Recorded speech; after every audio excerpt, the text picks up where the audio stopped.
Tell me this is not the coolest drinking water dispenser you ever seen in your life. Yeah, I don't understand. I feel like a different person with the bag because I'm so. Looks like there's a tour going on. I'm gonna see if I can sneak my way in it. Lamborghinis came back to back. Hello everyone. I recently, as you can see, was in the beautiful Hong Kong. How come y'all didn't tell me it was like this? I didn't know it was laid out like this. Very beautiful, very nice. When I landed, I noticed that I could feel the ocean breeze as soon as I left the airport. In this particular clip, you'll see me riding the train. I just wanted to give my first impressions while we're waiting to get there. Now, this is another country that I did no research on. I repeat, I did no research. This might be the new thing for me because every country that I don't do research on, it ends up being surprisingly good for me. So I might just start freestyling, going to random countries, Malaysia, Thailand, a lot of other places.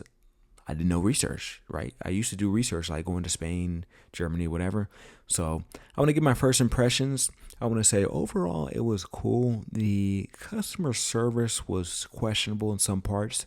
You're going to hear me get into that later in this video. I want to say the vibes are cool. There's definitely a lot of foreigners, at least in the area I was in. And I didn't know it was like kind of island based. And then also that the main part, Hong Kong, is outside of the airport, right? So you got to take this train right here.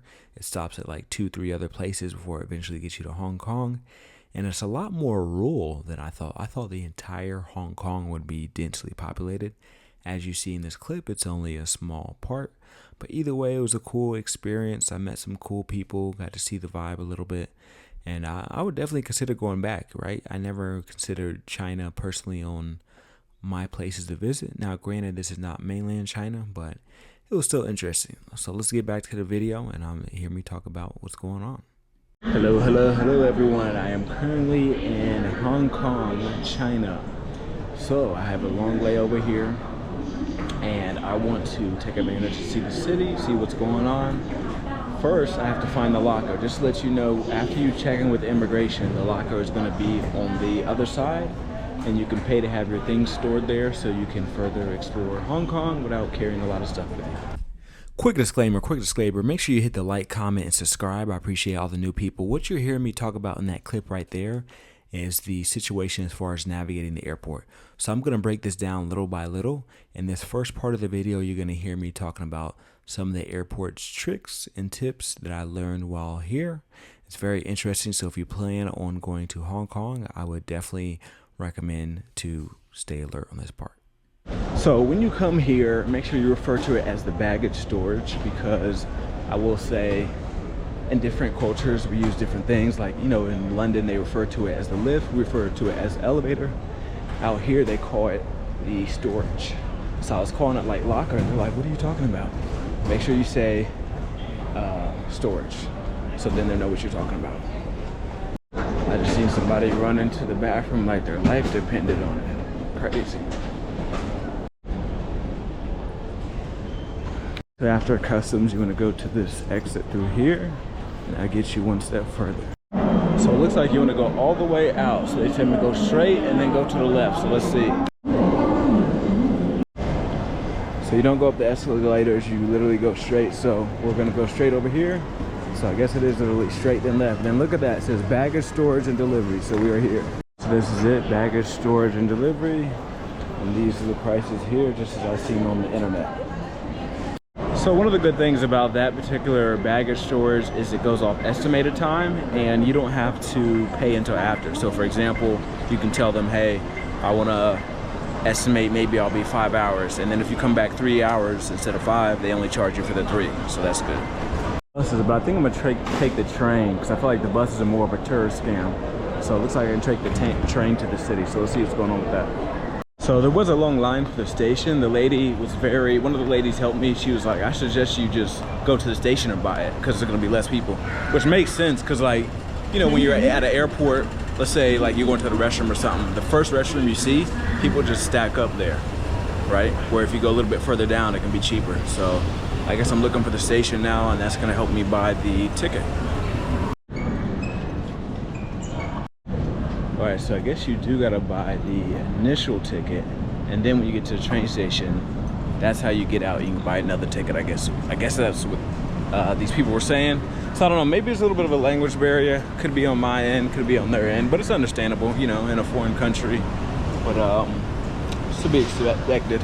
I just want to hurry up because I don't want to keep burning my time. I want to actually see some of the city. And this line looks like it's like a 31-hour-minute line or something, so hopefully I can figure it out. Something told me not to check in my bags until I officially left, but long story short, I've been running around for like 20 minutes trying to get out of the airport.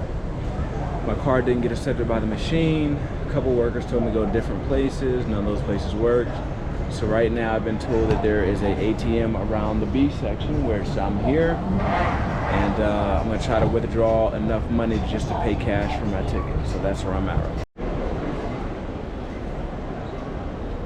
now. All right, so I don't know what's going on. The workers are giving me like the runaround, go here, go there. So what I'm gonna do is I'm just gonna get on the train and see what happens. That was the original recommendation given to me by one of the workers. She said, just go to the train station, it'll be cheaper. Like she didn't say buy it first. So I don't see anything that stops you from actually getting on the train. The way I look at it is worst case scenario, they just tell you to go back, you know?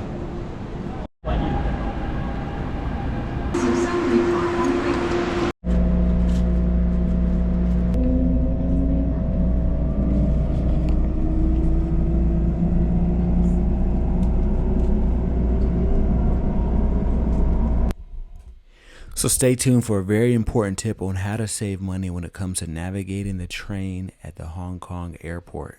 You don't hear any other YouTubers talk about this. I'm going to give you the exclusive, baby. I got y'all.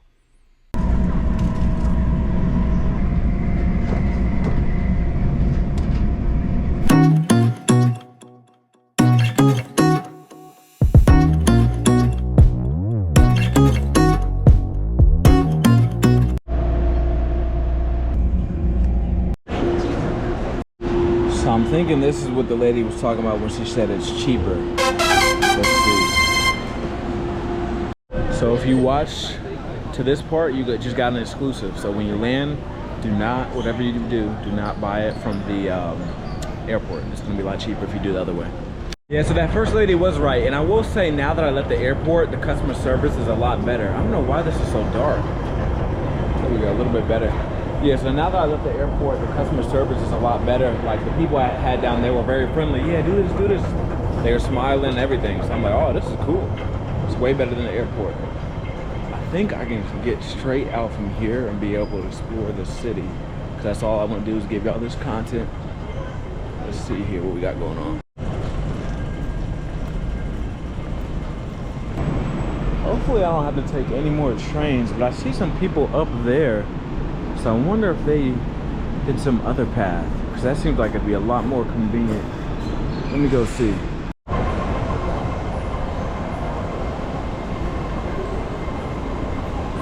Even with the foreign transaction fee I'm about to get hit with, it's still cheaper. So when I bought it here, it was like 115, 114. Actually, I got it right here, yeah. 115 Hong Kong currency, right? Whereas if I would have bought it at the station, they would have charged me $150, plus there was like a $34 reloadable fee or something like that. So yeah, for y'all that watch this part, man, you just got the exclusive. Do not buy it at the airport. You're gonna save some money. Also at the airport, they only have one machine on each side that accepts cards. So unless you plan on taking some money out the ATM and all that, then it's gonna be a little bit of a line there too. So there was no line at all when I just bought it over there at the train station, and cheaper. That first lady knew what she was talking about. I guess I wish I would have listened to her more. I just didn't believe. I thought it was like a language situation, like we didn't understand each other, but she definitely gave me some good advice. Hong Kong first impressions. It's looking dope, huh? Morgan, like JP Morgan. Look at all these tall buildings. Question now is, where do I start? So much to see, so little time. Smells good out here. I want to say when I was riding the train, I noticed a strong scent of feces as we were leaving the airport. So I don't know if that was like a waste area, but it smelled very, very bad there. Ooh, that's a nice car.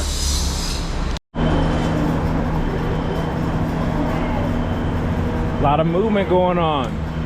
Another thing I noticed, on my way here, there was 2 previous stops. Nobody there. It was almost like a ghost town. I'm like, where is everybody? Like, it seemed unreal. But I guess you gotta go to the city center if you want to see a lot of people. Pretty dope though, I love it. I feel like I can get some good photos here. That's pretty dope. Look at this. This is the Hong Kong I'm talking about. It's so beautiful. Yeah, this is beautiful.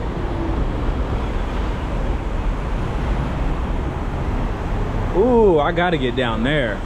I got to get down there. I know I can get some good shots. Wow. This is pretty dope. This is dope. So I've seen these a lot in Singapore as well, the fresh orange machines. So it's like you put your money in there, they get you fresh orange juice, and it tastes super, super, super good. If it's anything like the Singaporean ones. But I'm not gonna do it because my card already got declined like 4 times. So I don't wanna do anything that could, you know, lock it up permanently. Because I feel like if I get declined again, then it's just gonna be locked until I get in a place where I can make a call. And as you know, I don't have data right now. So I'm just going to see this water and imagine that I'm not thirsty. But this is beautiful, I like this. I think I'm gonna get a couple shots from up here. Let me change real quick, one time for the one time. I just wish I could see where I was at. As you can see, I don't got no data, so I'm just freestyling, you know? So later on, I guess when I get access to the internet, I'm gonna do more research on this part. But this is a surprise for me. I don't know exactly where I'm at in Hong Kong. I guess I'm near the center, but I wish I could see it on the map so I can know when if I come back, like what areas I can come back to. But this is dope though. I'm messing with this. Imagine on a sunny day, like a summer day and all that, when the weather's beautiful, this could be the spot.